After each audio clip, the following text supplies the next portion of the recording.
21º Congresso Brasileiro de Direito Ambiental. Eu sou Fabiano Melo e ao meu lado está a doutora Érica Bechara, que é professora da Pontifícia Universidade Católica de São Paulo, a PUC São Paulo, que esteve nessa edição do Congresso ministrando a sua palestra com o tema Crueldade contra os animais, o reconhecimento da senciência animal pela Constituição Federal. Doutora Érica, alegria recebê-la aqui no nosso canal no YouTube.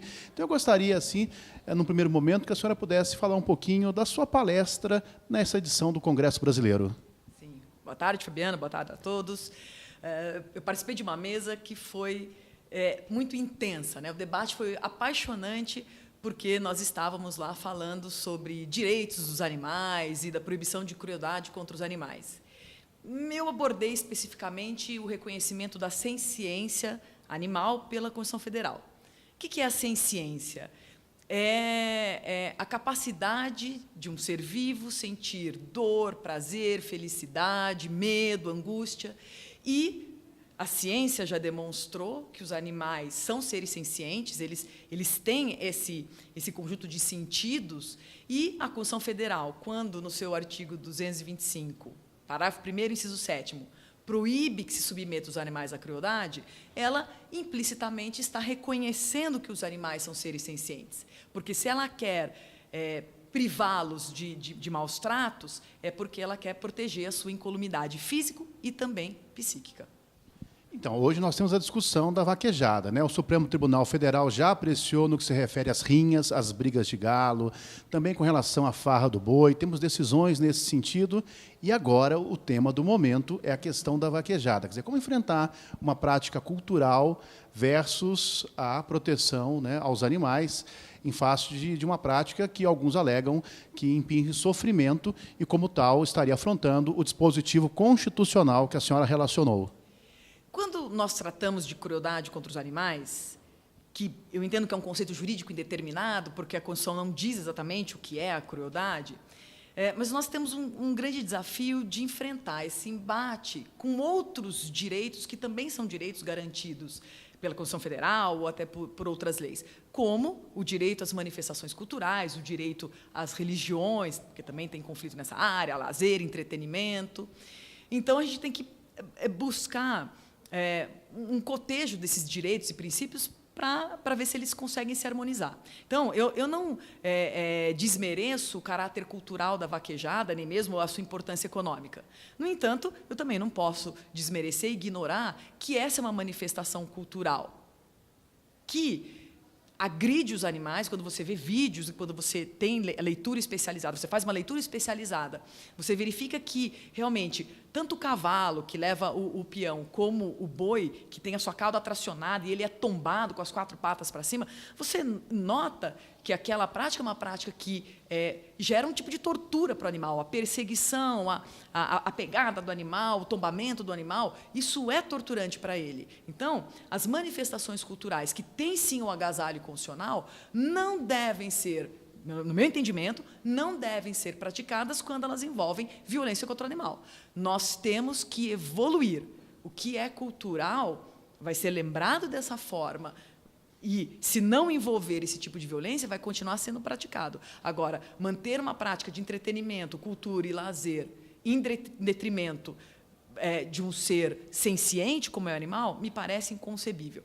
E o Supremo Tribunal Federal ainda não chegou na decisão final. Nós temos 4 votos pela inconstitucionalidade da lei cearense que regulamenta a vaquejada e 4 votos contrários. E faltam 3 ministros para julgar ainda. Eu tenho uma expectativa que os que faltam julgar continuem na linha que o próprio Supremo tem adotado, que nós vimos na farra do boi, na decisão sobre a farra do boi, das rinhas de galo e algumas outras, de fazer prevalecer esse interesse constitucional de preservar a incolumidade do animal. Assim espero. Doutora Érica, tem uma outra temática que lhe é cara, A senhora tem uma obra importante sobre licenciamento ambiental. E uma discussão muito presente hoje é, sem dúvida, né, o projeto aí de lei que pretende flexibilizar o estudo prévio de impacto ambiental. Então, eu gostaria de perguntar para a professora pesquisadora, que tem uma obra consistente sobre licenciamento ambiental, qual a sua opinião sobre esse projeto e, mais do que isso, sobre o que está acontecendo no nosso país com relação à flexibilização da legislação ambiental. Bem oportuna essa pergunta. Sobre a PEC especificamente, no texto original dela, para mim, não é só um retrocesso, é uma aberração. Pela própria forma como se trata o estudo prévio de impacto ambiental. Se você olha a redação original da PEC, ela diz que, quando o empreendedor apresentar o estudo prévio de impacto ambiental, ninguém mais pode segurá-lo. Ou seja, apresentou o estudo que tem o objetivo de subsidiar a decisão do órgão ambiental para ele ver se aquele empreendimento vai ou não, pode ou não ser realizado e como ele vai poder ser realizado, quais as condicionantes que ele vai exigir daquele empreendimento para que ele possa ser desenvolvido de acordo com a legislação ambiental, com os preceitos ambientais. Então, o estudo ele tem essa função.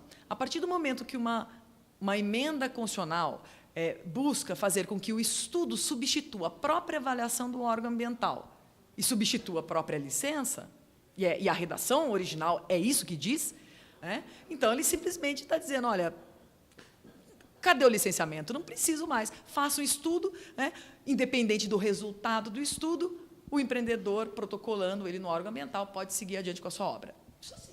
É uma via de mão única, né, na verdade, o empreendedor que vai dar toda a condução. Nem precisaria, então, ter a questão ambiental, o estudo ambiental, né? Não tem sentido, realmente. Houve uma tentativa, talvez até frutífera, do Ministério Público Federal, conversando com o relator da PEC, para tentar mudar a redação, para amenizá-la, mas, ainda assim, nós não precisamos dessa PEC. O licenciamento ambiental está ali regulado, tem outros projetos de lei que já estão tramitando. No Senado também vem um que é meio bombástico, mas, enfim, tem na Câmara dos Deputados já tem um projeto de lei, de uma lei geral de licenciamento, que cabe uma discussão sobre esse projeto para você criar todo um sistema, e não um único dispositivo para tentar burlar, na verdade, o licenciamento. Me parece que é esse o objetivo. Se você olha a exposição de motivos da PEC, é esse o objetivo, é tirar o licenciamento, o entrave do empreendimento, que é o licenciamento, é tentar deixá-lo de escanteio.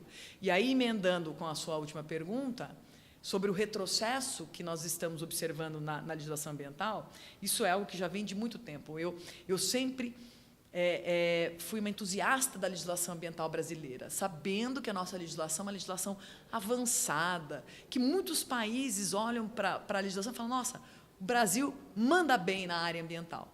Mas, na verdade, nos tempos para cá, a gente tem visto justamente uma tentativa de flexibilizar essa legislação, porque não se compreende ela muito bem, como uma legislação que busca conciliar os diversos interesses econômicos, desenvolvimento, com o meio ambiente. A ideia legislação ambiental é um impacto econômico. Então, a legislação ambiental tem que ser cada vez mais amenizada para que a gente possa desenvolver com mais liberdade a economia. Não pode ser assim, não pode ser assim. A senhora fez menção aí que tem uma tramitação de um projeto discutindo o licenciamento ambiental. O setor empresarial tem críticas com relação a prazos, com relação à condução do licenciamento ambiental. E essa PEC que nós estamos discutindo aqui, evidentemente que ela simplesmente abstrai, não será necessário mais o órgão ambiental. Por outro lado, quer dizer, quais são as melhorias necessárias para o licenciamento ambiental no nosso país? O que é que está sendo discutido, o que é que pode ser agregado, o que é que pode ser melhorado para, de alguma forma, tentar compatibilizar? Você tem críticas pesadas ao licenciamento, mas, por outro lado, a flexibilização não me parece um caminho adequado, razoável, diante do dever de proteção constitucional. Assim, são dois pontos. Um é com relação à legislação de licenciamento, que, como nós temos licenciamento nos estados, em alguns municípios, federal, e as normas acabam se esbarrando, conflitando, gera muita insegurança jurídica, eu acredito que você possa ter uma revisão e pensar numa lei geral de licenciamento, talvez até uma lei nacional que guarde, obviamente, espaço para os estados regulamentarem dentro das suas, da sua forma de organização, mas com algumas regras bem claras, porque é justo que o empreendedor tenha segurança jurídica. E é justo que também o licenciamento não leve uma vida inteira para ser analisado e para chegar ao seu ponto culminante. Portanto, aí nós chegamos para o outro ponto, que é o ponto da estruturação dos órgãos ambientais. Não adianta você flexibilizar a legislação ambiental, a legislação de licenciamento, porque o órgão ambiental não dá conta de fazer os licenciamentos ambientais num prazo que seria razoável. Então, a questão é, estruture melhor os órgãos ambientais, porque só isso já vai fazer com que os licenciamentos andem com mais celeridade. Então, ao invés de atacar o problema, a gente, ataca a solução. E isso é que me parece que realmente está precisando ser reajustado. Porque eu entendo a crítica do empreendedor, a apreensão, eu sou advogada também, eu conheço essa realidade. A apreensão de muitos empreendedores, a insegurança, e isso, claro, isso também tem que ser levado em conta. Não estou desprezando, não, esse interesse. Eu só acho que a gente precisa encontrar a solução correta para resolver o problema. Ok, doutora Érica, muito obrigado pela sua entrevista, agradecemos e fica o convite a você para que possa acompanhar as entrevistas que fizemos aqui no 21º Congresso Brasileiro de Direito Ambiental.